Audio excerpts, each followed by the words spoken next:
चालू हो गया? चालू है बेटा? अच्छा चलो ठीक।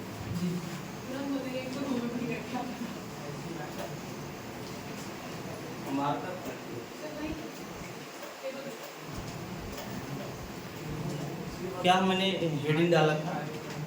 देखिए ऐसा है, ये प्रत्येक लेक्चर आपको मिल जाएगा और आपका नोट्स और कोई चीज़ पढ़ना नहीं है, और चीज़ आप पढ़ेंगे तो समस्या उत्पन्न होगी। क्यों? देखो जो है दो तरीके से, जो है 3-4 तरीके से, जैसे कहें मतलब किसी यूट्यूब पे आप पढ़ने लगे, हमको जो है हमारा कॉन्सेप्ट या हम जो वर्ड का शब्दों का एक्सप्लेनेशन वर्णन कर रहे हैं कुछ भी में कर रहे हैं, बात समझिएगा। और आप जो कहीं से यूट्यूब दूसरे को देख लिए उन्होंने कुछ किया है, इस प्रकार से आप भ्रमित हो जाएगा। तो जो हम पढ़ा रहे हैं, जो नोट्स लिखा रहे हैं, उसको आप ध्यान दीजिए, ठीक है। तो क्लास 11 में एक लेक्चर हो चुका है, लेक्चर आज सेकंड होने वाला है। लेक्चर क्या होगा बोलो भाई? लेक्चर सेकंड है, ये लेक्चर सेकंड है बच्चा। और आज लेक्चर सेकंड में हम लोग है द्रव्य की अवस्था जानेंगे। क्या जानेंगे? द्रव्य की अवस्था, द्रव्य की अवस्था या अवस्थाएं, द्रव्य की अवस्थाएं जानेंगे। स्टेट ऑफ मैटर, क्या जानेंगे? स्टेट ऑफ मैटर जानेंगे, ठीक है। द्रव्य की अवस्थाएं, स्टेट ऑफ मैटर जानेंगे, है ना। तो द्रव्य की अवस्थाएं, द्रव्य क्या है? द्रव्य मैंने कल बताया था, कोई भी वस्तु है मारो जो स्थान घेरती है, जिसमें कुछ ना कुछ वजन होता है, जिसमें कुछ ना कुछ भार होता है, उसे हम क्या कहते हैं? द्रव्य। क्या कहते हैं? बेसिकली अगर देखा जाए तो द्रव्य की 3 अवस्थाएं, ठोस, द्रव, गैस। लेकिन द्रव्य की 2 अवस्था और पाई जाती है, प्लाज्मा और BEC, बोस आइंस्टीन कंडेंसेट।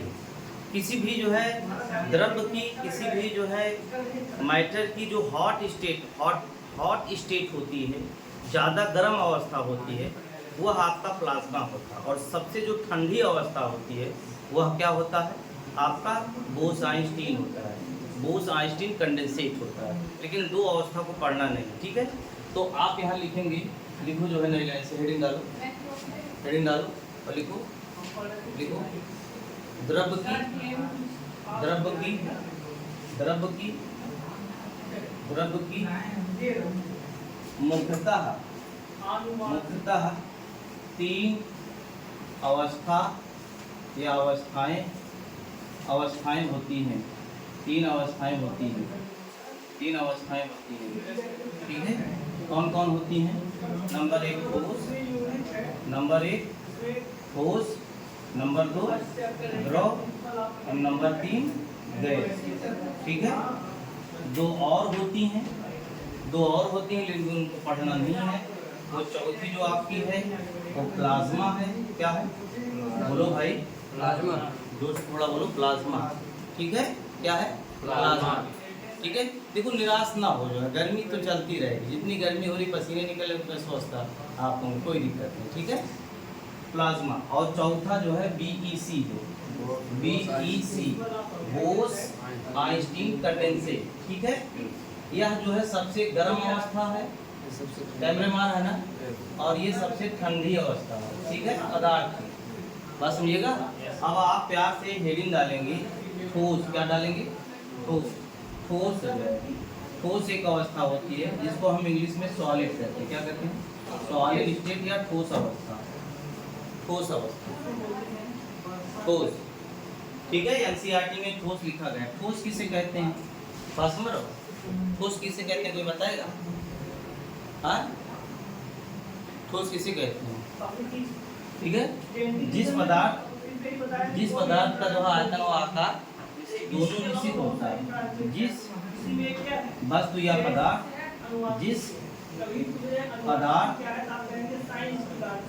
का आयतन व आकार दोनों, बोलो भाई, दोनों क्या होते हैं? निश्चित होते हैं, निश्चित होता है, वह क्या कहलाता है? ठोस, ठोस अवस्था कहलाता है, ठीक है, क्या कहलाता है? ठोस अवस्था कहलाता है। लिखते चलिए, ठोस अवस्था कहलाता है, ठोस अवस्था कहलाता है, ठोस अवस्था कहलाता है।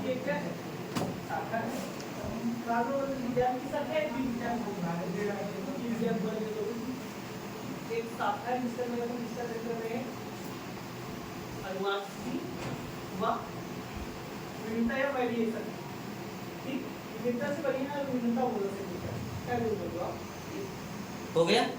इसका वजह अगर जानना चाहते हो, इसका कारण जानना चाहते हो, तो इसका कारण ये है क्योंकि ठोस के जो कण होते हैं, ठोस के जो कण होते हैं, ठोस के कण,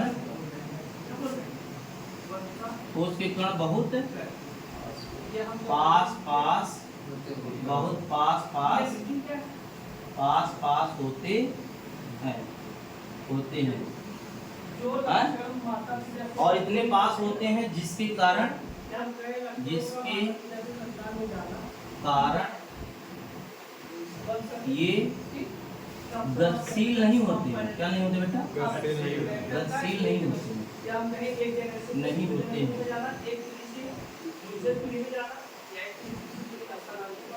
नोट करो, नोट करो, नोट करो, आराम से नोट करो, कोई जल्दबाजी नहीं है, ठीक है? नोट करो आराम से।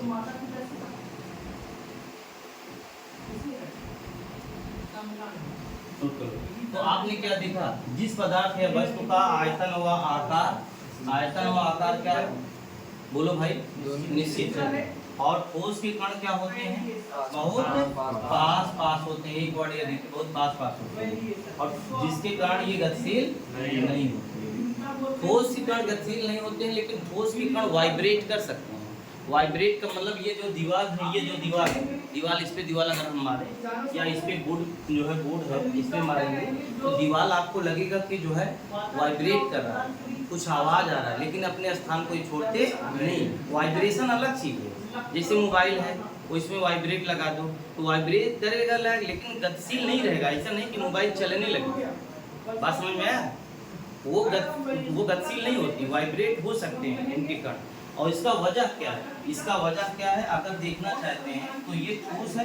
ठोस एक मतलब हमने कोई जो है वस्तु ले लिया, इसमें कण मान लेते हैं, तो एक कण ये है, एक कण ये, एक कण ये है, एक कण ये, एक कण ये है, एक कण ये है, एक कण ये है, एक कण ये। तो ठोस के कण बहुत पास हैं, इतने पास हैं, इतने पास हैं कि अगर आप देखेंगे तो इसका फोर्स ऑफ अट्रैक्शन, इसका फोर्स ऑफ अट्रैक्शन सबका देखिए एक दूसरे फोर्स ऑफ अट्रैक्शन से बंधे हुए। अरे बंधे हुए, कहीं आपको खाली नहीं मिले, कहीं मिलेगा नहीं। इससे ये जो है इससे, ये इससे, ये इससे बंधे हैं कि नहीं? तो ठोस में के जो कण है इतने पास पास है कि एक दूसरे से वो पकड़े हुए हैं। अगर अभी जंगा होता तो ये गतिशील हो जाते। बात समझ में आया?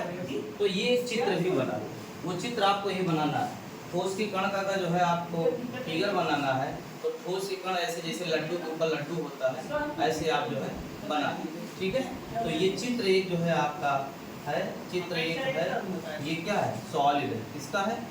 सॉलिड, ठीक है? उदाहरण अगर देखना चाहते हैं तो उदाहरण आप देख सकते हैं। उदाहरण क्या हो सकता है? एग्जाम्पल तौर पर आप ईंट भी देखेंगे तो ईंट क्या है बेटा? ठोस है। पत्थर क्या है? ठोस है। चाक क्या है?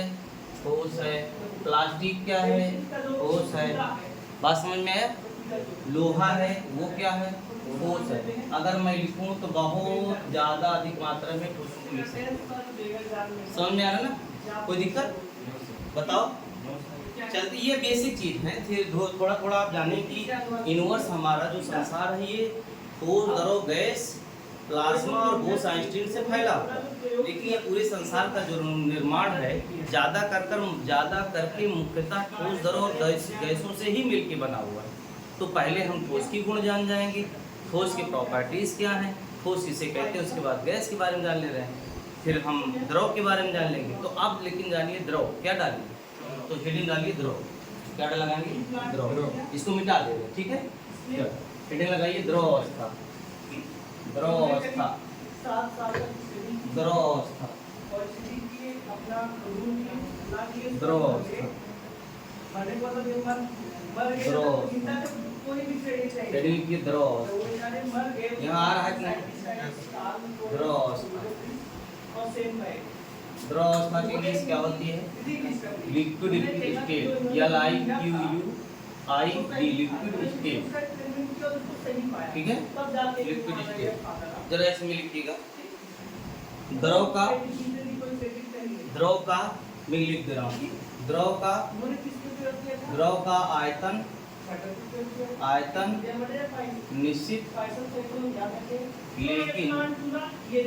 लेकिन आकार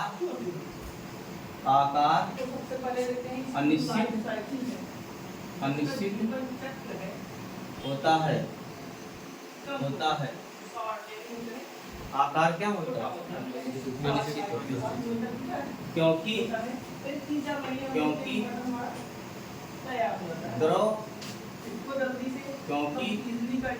द्रव को जिस पात्र में रखा जाता है उसी का आकार ग्रहण कर लेता है।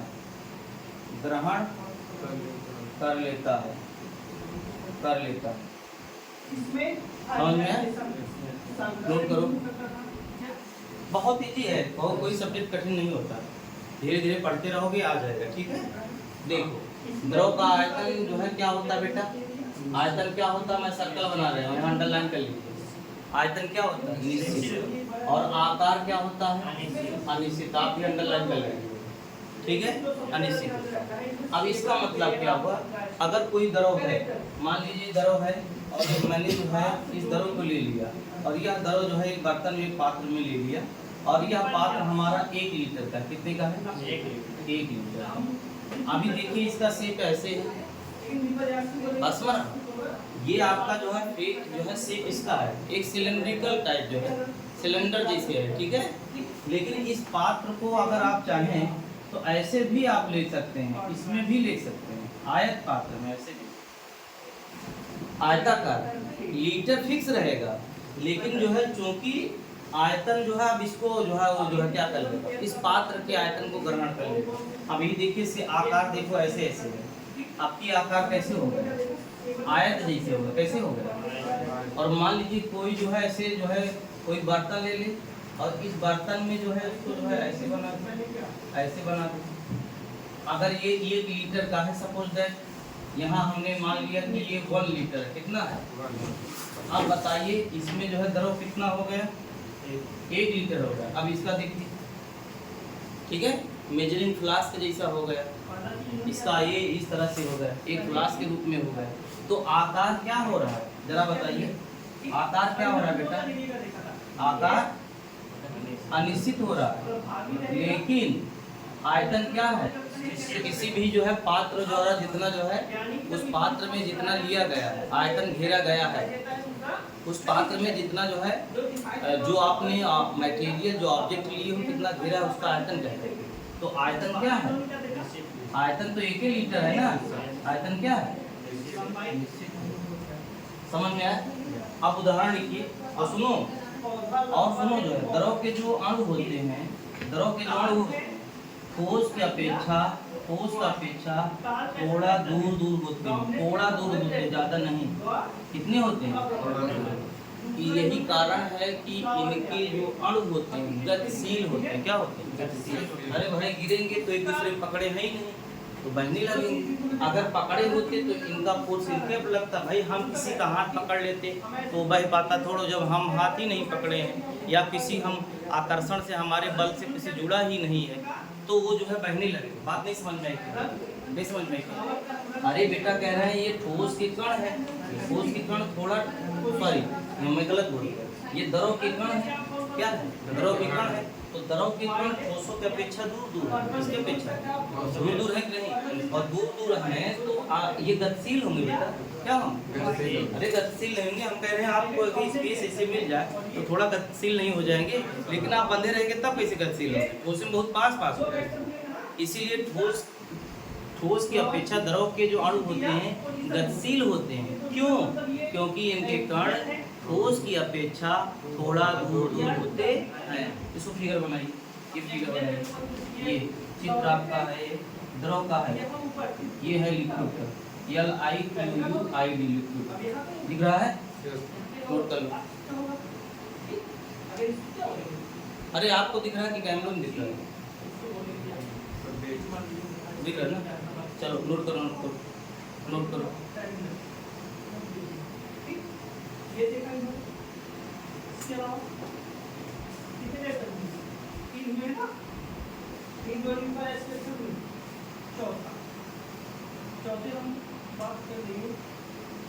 हो गया?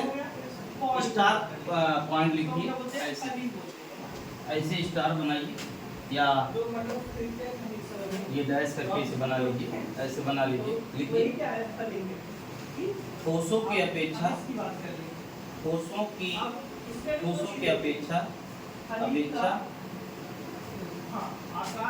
द्रव के कण का आकार कैसा है, का रंग कैसा है, दूर एक हम बोलते होते हैं, खुला हुआ, ठीक, या हम इसको बोलते हैं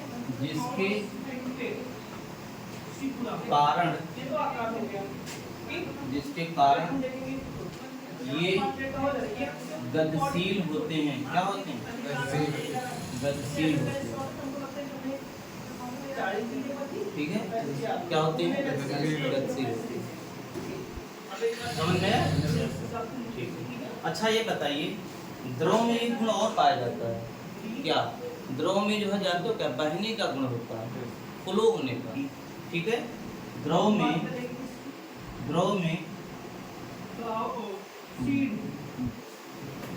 बहने, ठीक है, मतलब फ्लो ऑफ लिक्विड है। ठीक है, फ्लो मीन मतलब प्रवाह, इसको बहने का स्थान लिख दो, प्रवाह। द्रव में प्रवाह का गुण होता है, गुण पाया जाता है। ठीक है। अच्छा, द्रव कोई देखा है? देखो द्रव देखे हो क्या? क्या? बहुत बढ़िया, देखो बच्चे देखे हैं। तो उदाहरण देखिए, उदाहरण में अगर देखेंगे तो पानी एक स्वयं का क्या है? द्रव। पानी का सूत्र क्या होता है? आपने देखा, दूध भी देखे हैं, दूध भी द्रव पाया जाता है, होता है कि नहीं? बहुत बढ़िया। तेल भी है, तो तेल भी जो है आपका द्रव पाया जाता है। तेल में जो है कैरोसिन है, डीजल है, ये सब बहुत सारे आ जाते हैं, है ना? पारा जो है बिल्कुल वो भी है, जो है मरकरी भी है। मरकरी किस में पाया जाता है? मरकरी, तो Hg इसको कहते हैं मरकरी। मरकरी भी किस में पाया जाता है? द्रव स्टेट में पाया जाता है ना? तो इसके ये उदाहरण एसीटोन है, क्लोरोफॉर्म है। ठीक है, इसके उदाहरण नोट कर लो, नोट करो, आराम से नोट करो, आराम से नोट करो। हम तो सोचे कि आप लोग देखे होंगे वीडियो, उस पर तो मैंने YouTube का लिंक भेज दिया था। मोबाइल नहीं खोले थे क्या? हाँ, बोला था भैया, कोई बात नहीं, बोले नहीं, खोले नहीं। हाँ, चलो खोल लिए। चलो अब जो है लिखना है गैस अवस्था। क्या लिखना है? गैस। तो चलिए लिखिए, हेडिंग लगाइए, गैस। गैस हेडिंग लिखिए, गैस। गैस क्या लिखिए? गैस की स्पेलिंग बताओ। GAS। जी की जो है जी, बहुत बहुत अच्छा, बहुत बढ़िया। गैस की स्पेलिंग, गैस होता है GAS, गैस। चलो गैस के बारे में चलो लिखिए, जो है इसमें जरा लिख लो, गैस का आयतन व आकार। गैस का आयतन व आकार दोनों दोनों अब जैसे हमने दोनों वेरिएशन क्या है ये और चीजें अनिश्चित बना दिया था उसके बाद एक चीज दोनों अनिश्चित तीन वर्ड नहीं यूज किया होता है, समझ ना दोनों अनिश्चित होता है, कारक यूज दोनों अनिश्चित होता है। जैसे ये म्युनिसिपैलिटी जो तीन के बारे में पता नहीं उन्होंने क्या बोला कारक बोला। समझे? उसका कारण क्या है? क्योंकि जैसे बताया गैस जिस पात्र में रखा जाता है उसी का आयतन ग्रहण कर लेता है,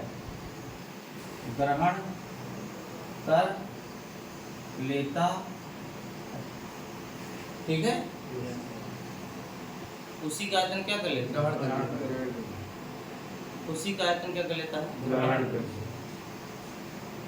दोनों आयतन और आकार दोनों का मतलब ये है, ये भी तात्पर्य है। जैसे अभी गैस को किसी आप एक बर्तन में आप रख लीजिए, मान लीजिए एक सिलेंडर में भरे, ध्यान दो बेटा, है मान लीजिए गैस को इसमें हमने भरा, एक बोतल है घर ले, इसमें प्रेशर डाला, गैस को भर लिया, लेकिन हमने मान लो एक जो है केजी गैस लिया, कितना? 1 केजी। इस गैस को दूसरे बर्तन में रखना चाहते हैं तो ट्रांसफर करेंगे, क्या इनमें से सारी गैस उसमें चली जाएंगी? तो इसका मतलब अब की बार गैस क्या हो गया? कम हो गया। लेकिन जिस बर्तन में ले जाओ प्रेशर के साथ, अगर छोटा है तो भी प्रेशर डालोगे तो वो गैस उसमें आ जाएगा, ज़्यादा प्रेशर। और अगर पूरे कमरे में फैला दोगे तो कमरे का भी आयतन कर लेंगे, तो गैस तो कम हो गई, इसका मतलब उसका मात्रा कम हो गया। यही वजह है गैस का आयतन व आकार दोनों क्या होता है? अनिश्चित। नहीं समझ पाए क्या? नहीं समझे? बहुत कठिन बोल गए क्या? हाँ, बहुत कठिन है क्या? फिर से समझ लो। गैस जिस पात्र में रखा जाता है उसका आयतन तो ग्रहण कर लेता है, बात समझिएगा, तो आकार भी क्या हो जाएगा? अनिश्चित हो जाएगा।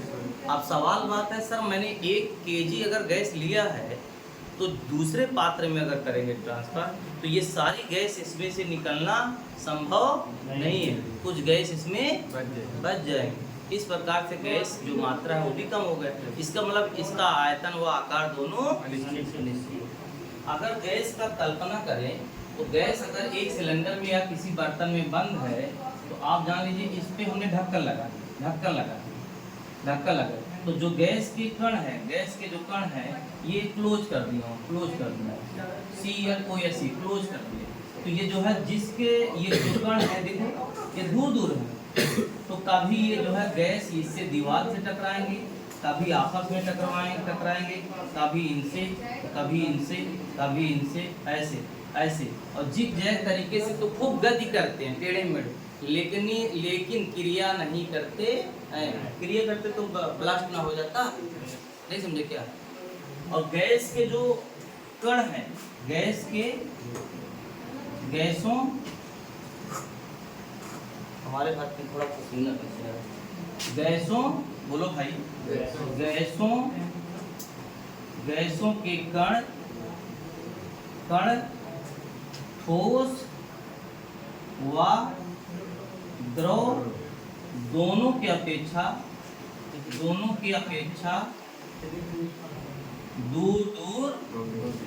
दूर होते, बोलो भाई, होते हैं कि नहीं? इसलिए जो है गतिशील रहते हैं। और गैस के जो कण होते हैं, एक बात और जान लीजिए, इनमें गुरुत्वाकर्षण का प्रभाव नहीं लगता है। जितने भी वस्तु हैं इन वस्तु को पृथ्वी अपनी तरफ खींचता है अगर बाहर फेंकते हो, लेकिन गैस को छोड़ दोगे तो क्या होगा? लौट आएगी क्या? गैस क्या होगी? बाय बाय टाटा, चलो हम कभी अब मिलेंगे नहीं, जा रहा स्पेस पे जा रहा है, ठीक है, बना लो। तो गैस के अगर एग्जाम्पल लिखना चाहें उदाहरण तो कोई पता है? बताओ, एक आध लोग उदाहरण बताइए। वायु क्या है? गैस है, ठीक है। हाँ और बताओ, प्रदूषण क्या? अरे प्रदूषण है तो प्रदूषण में तो बहुत सारी गैसें हैं, ठीक ना। H2O कैसे हो जाएगा? वो तो पानी है। हाँ CO2, हाँ बहुत बढ़िया, CO2 कार्बन डाइऑक्साइड। और बताइए N2O, बहुत बढ़िया, शाबाश। और बताओ और O2 भी है ना, Cl2 भी एक गैस है, ठीक है।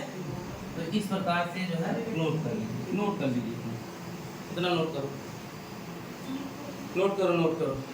धीरे धीरे हम लोग शुरुआत किए, कल पहला चैप्टर है शुरू किया था, रसायन विज्ञान की कुछ मूल अवधारणाएं। आज दूसरा लेक्चर है। एक दिन ऐसे जो है हम लोग जो शुरू किए हैं, एक दिन धीरे धीरे ये भी यही समाप्त हो जाएगा। बार बार पढ़ते रहेंगे, अभ्यास करते रहेंगे, लिखते रहेंगे, चीज़ें सब याद हो जाएंगी, कॉन्सेप्ट क्लियर हो जाएगा। बात समझ रहे हो? एक दिन आप भी जो है अच्छे विद्यार्थी के साथ साथ किसी अच्छे जगह पे जो है आप भी अपनी इन बातों को रखेंगे और उनको सिखाने का भी कार्य करेंगे।